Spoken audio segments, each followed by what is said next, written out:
Assalamualaikum warahmatullahi wabarakatuh. Pada video ini kita akan membahas tentang teori dan tokoh psikoanalisis. Namun, sebelum itu kita kayaknya perlu perkenalan. Jadi, perkenalkan, nama saya Siti Nur Ingrisha Kadir. Saya berasal dari kelas B angkatan 2022, jurusan Psikologi Pendidikan dan Bimbingan, Universitas Negeri Makassar. Jadi, video ini dibuat untuk memenuhi ujian tengah semester atau tugas ujian tengah semester dari mata kuliah Psikologi Kepribadian atau yang dikenal dengan teori-teori kepribadian, di mana mata kuliah ini diampu oleh Bapak Profesor Dr. Haji Abdullah Sindring MPD dan Bapak Zulfikri SPD MPD. Langsung saja, karena pembahasan kita tadi adalah teori dan tokoh psikoanalisis. Jadi sebelum masuk ke tokoh-tokohnya, sebelumnya kita harus memahami apa itu psikoanalisis. Jadi psikoanalisis atau yang biasa dikenal dengan psikologi dalam atau analisis mimpi adalah salah satu teori dan metode psikoterapi yang dikembangkan oleh Sigmund Freud. Yaitu Sigmund Freud ini merupakan seorang dokter dan psikolog Australia yang pada awal abad ke-20 psikoanalisis ini bertujuan untuk menggali dan memahami aspek-aspek alam bawah sadar untuk membantu individu mengatasi masalah psikologis dan emosional mereka. Nah, di psikoanalisis ini terdapat satu orang kepalanya atau pendiri dari psikoanalisis ini, yaitu Sigmund Freud. Semua orang pasti kenal, terutama anak-anak terutama orang-orang yang bersekolah di kejuruan psikologi, di mana Sigmund Freud ini merupakan pendiri dari psikoanalisis yang setelah itu Freud memiliki dua murid, yaitu Carl Jung dan Alfred Adler. Nah, pada video kali ini yang akan saya bahas adalah teori dari Sigmund Freud dan juga Carl Jung. Langsung saja masuk pada tokoh pertama, yaitu bapak dari psikoanalisis, yaitu Sigmund Freud. Singkat saja, Sigmund Freud adalah seorang psikolog dan juga dokter yang berasal dari Australia yang dikenal sebagai pendiri dari psikoanalisis atau bapak dari psikoanalisis itu sendiri. Nah, psikoanalisis ini seperti sudah dijelaskan tadi, yaitu aliran dalam psikologi yang memiliki pengaruh besar pada perkembangan ilmu psikologi modern saat ini. Freud juga merupakan salah satu tokoh yang paling berpengaruh dalam sejarah psikologi dan pemikiran manusia. Jadi Freud ini lahir pada tanggal 6 Mei 1856 dan meninggal pada 23 September 1939 di Inggris. Itu tadi adalah biografi singkat dari Sigmund Freud. Selanjutnya kita masuk pada konsep dasar menurut Freud. Nah, di konsep dasar ini, di poin yang di bawah-bawah, itu ada pertama masa lalu. Pendapat atau teori Freud ini mengatakan bahwa masa lalu adalah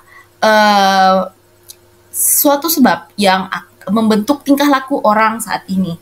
Nah, Freud ini berfokus pada masa lalu atau masa kecil atau memori yang dulu-dulu yang akan berpengaruh pada masa sekarang dan masa yang akan datang. Di mana Freud mengatakan bahwa semua yang dialami oleh seseorang akan masuk ke jiwanya, entah yang saat dia mengalami hal itu dia sedang sadar maupun tidak sadar. Maaf, seperti salah satu contoh yang pernah dijelaskan oleh dosen saya, yaitu ketika seorang anak yang masih tidur dengan orang tuanya, dan saat orang tuanya secara anak ini memang tidak sadar, tapi semua ingatan itu masuk ke dalam jiwanya hingga Freud ini sendiri menyimpulkan bahwa dengan bersama orang dewasa akan memberikan kenyamanan dan kenikmatan. Nah, Freud juga ini memiliki teori yaitu mengejar kenikmatan dan menghindari ketidaknikmatan. Salah satu contohnya adalah mengejar kenikmatan dan menghindari ketidaknikmatan. Ketidaknikmatan itu salah satu contohnya adalah pusing berpikir saat ujian. Nah, karena dia pusing dan itu merupakan sesuatu yang tidak nikmat, maka dia mengalihkan ketidaknikmatan tersebut ke kenikmatan dengan cara menggaruk kepalanya. Tik, tik, tik. Dan garuk ini merupakan salah satu bentuk kenikmatan, meskipun kecil. Oke, next. Selanjutnya kita masuk kepada struktur kepribadian menurut Freud. Di sini terdapat 3, id, ego, dan superego. Yang ini yang sering disebut urutannya itu id, ego, dan superego. Padahal di teori gambaran gunung es Freud itu susunannya seperti di di PowerPoint, di mana ego, superego, dan id itu ini dia gambarkan sebagai gunung es di laut, di mana yang terlihat itu cuma pucuk-pucuknya, di mana ego ini sendiri adalah keinginan atau dorongan untuk memenuhi kebutuhan seseorang. Atau ego ini sendiri bisa disebut sebagai alam sadar, dan superego atau ambang sadar ini dia berada di tengah-tengah. Yang mana superego merupakan aturan-aturan atau norma-norma yang menentukan yang mana boleh dilakukan dan mana yang tidak boleh dilakukan. Dan yang paling kuat atau yang paling besar itu adalah id. Id ini adalah seperti kata Freud, id ini adalah sifat asli manusia. Yang id ini harus dikontrol oleh superego, karena kan superego ini norma-norma, sedangkan id ini adalah keinginan dasar manusia atau sifat dasar manusia yang harus dikontrol oleh superego. Contoh dari id, ego, dan superego ini, misal, id itu kan kebutuhan dasar, kita lapar. Nah, saat kita lapar, kita melihat makanan tertera, tapi superego kita muncul dan mengatakan kalau itu bukan makanan kita. Saat superego kita kuat, maka kita akan sadar kalau itu bukanlah milik kita dan kita tidak boleh melakukannya atau tidak boleh memakannya. Sedangkan kalau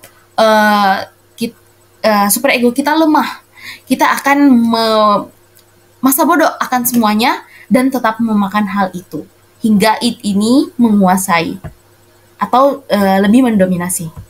Atau contoh sederhana lain dari id, ego, dan superego ini, misal ada seorang pencuri yang kedapatan mencuri di rumah salah seorang warga. Nah, jika id yang menangani tanpa adanya ego dan superego, id pasti akan langsung mengeksekusi pencuri tersebut di tempat. Entah itu dia membunuhnya atau bagaimana. Sedangkan ego ini dia mengatakan kalau ini harus diproses hukum. Jadi dia membawa pencuri tersebut ke polisi. Sedangkan superego ini karena dia adalah norma, yang dia lakukan adalah memberi pencuri tersebut uang atau beberapa harta agar pencuri tersebut tidak mencuri kembali. Sepertinya contohnya itu cukup mudah ya. Kita berlanjut kepada kepribadian sehat dan tidak sehat menurut Freud.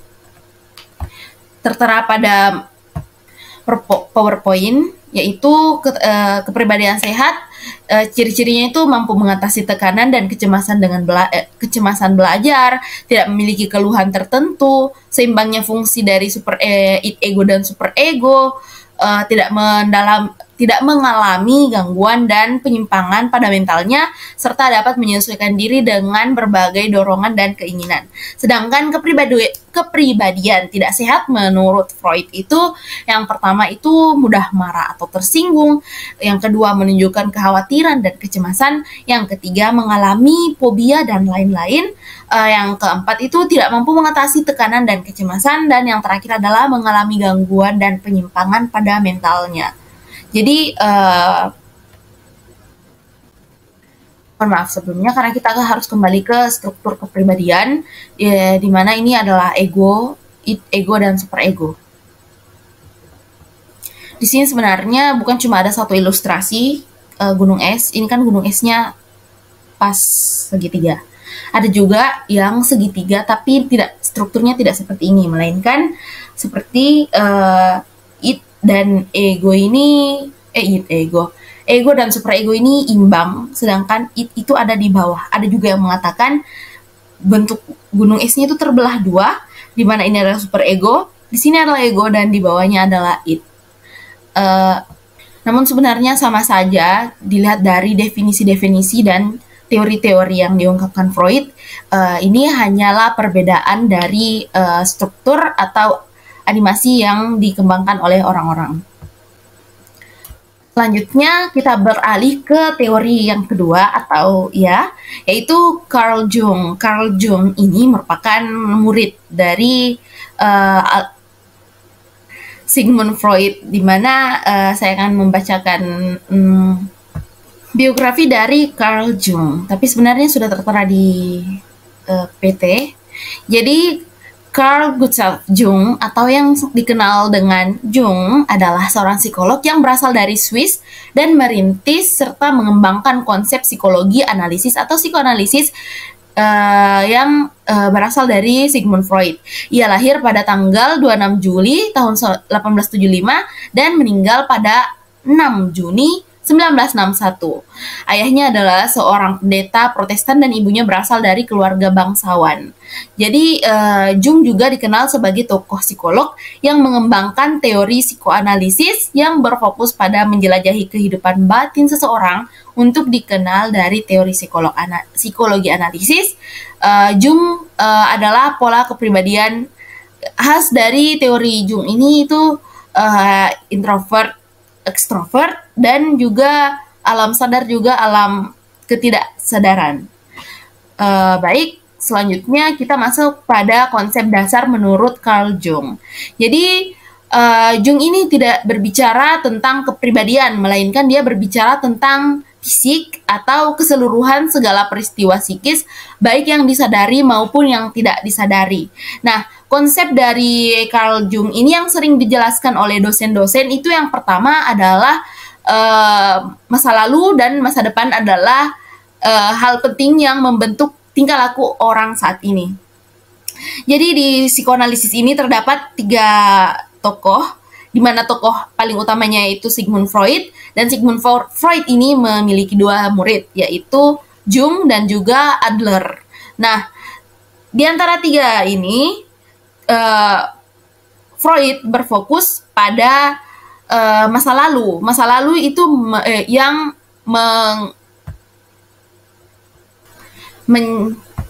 menghasilkan perilaku saat ini, sedangkan Adler itu mengatakan kalau yang berpengaruh dengan perilaku orang saat ini adalah masa depannya, sedangkan Carl Jung ini mengambil tengah-tengahnya, yaitu dia mengatakan bahwa yang mempengaruhi tingkah laku seseorang saat ini adalah masa lalu dan juga masa yang akan datang dari orang tersebut.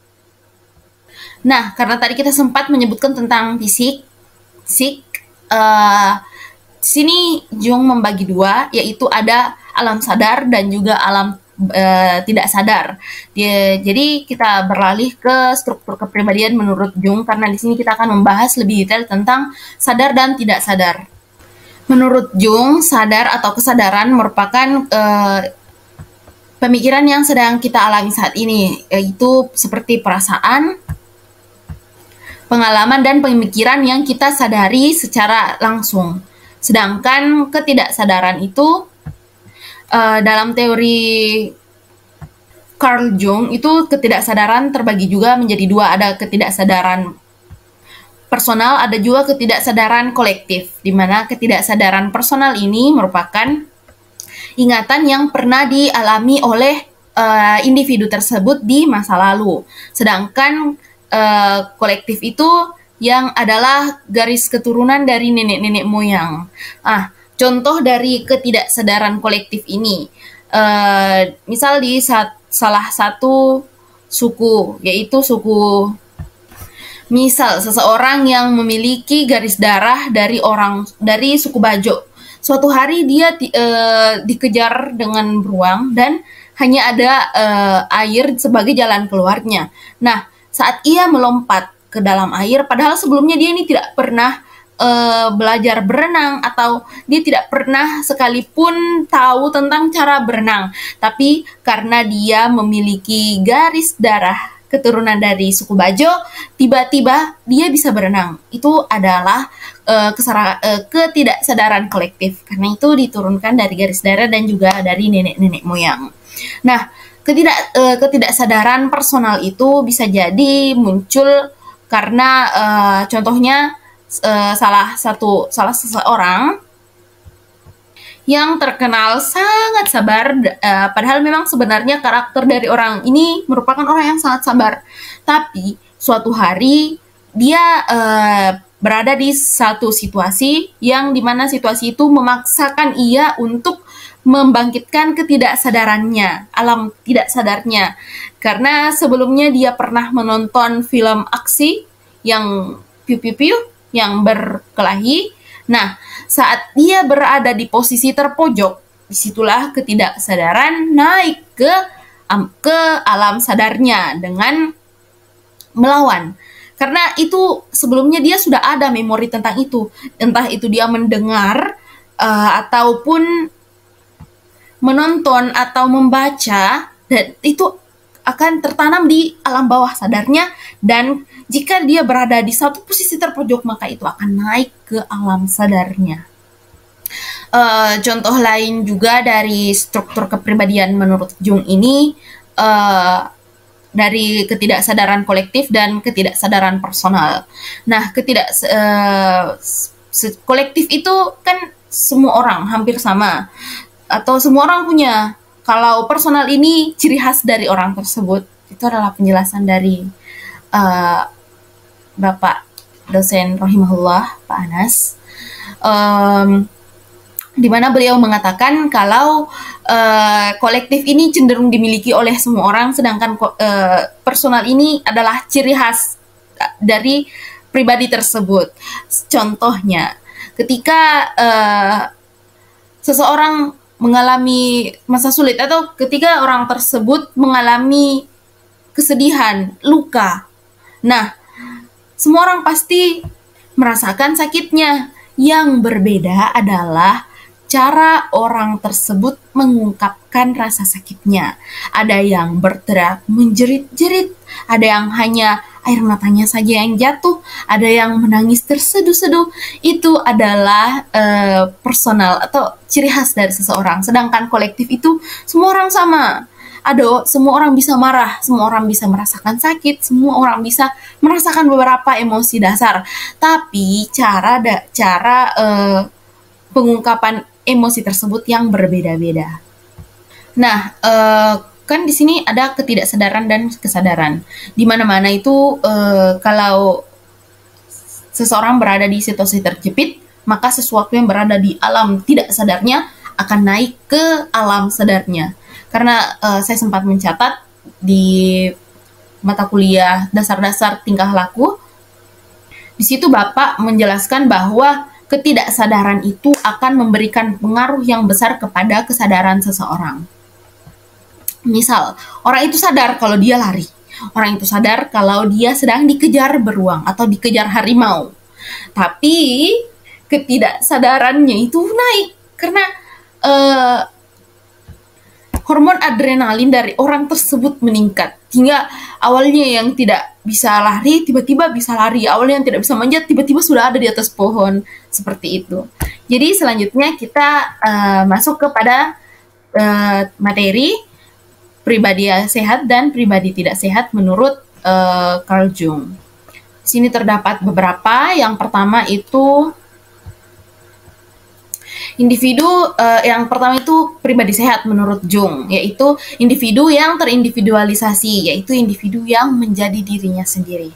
Yang kedua itu individu mampu membawa ketidaksadarannya dalam kesadarannya, seperti keberadaan dialekta dengan kepribadiannya, seperti antara persona dengan anima atau animusnya, atau dengan stereotip antara ego dan shadow-nya, serta mampu mengintegrasikan semua hal tersebut dalam dirinya yang sebenarnya.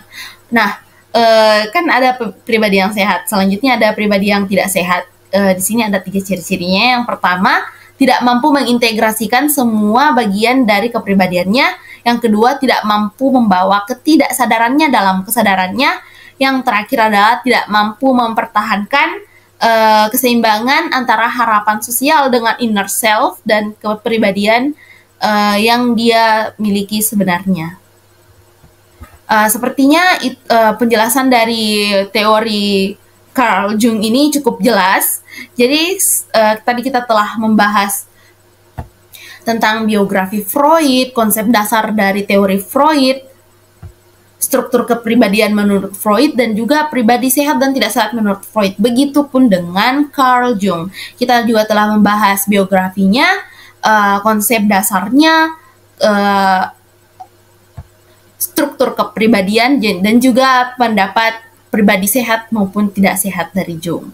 Baik, sekian presentasi dari saya.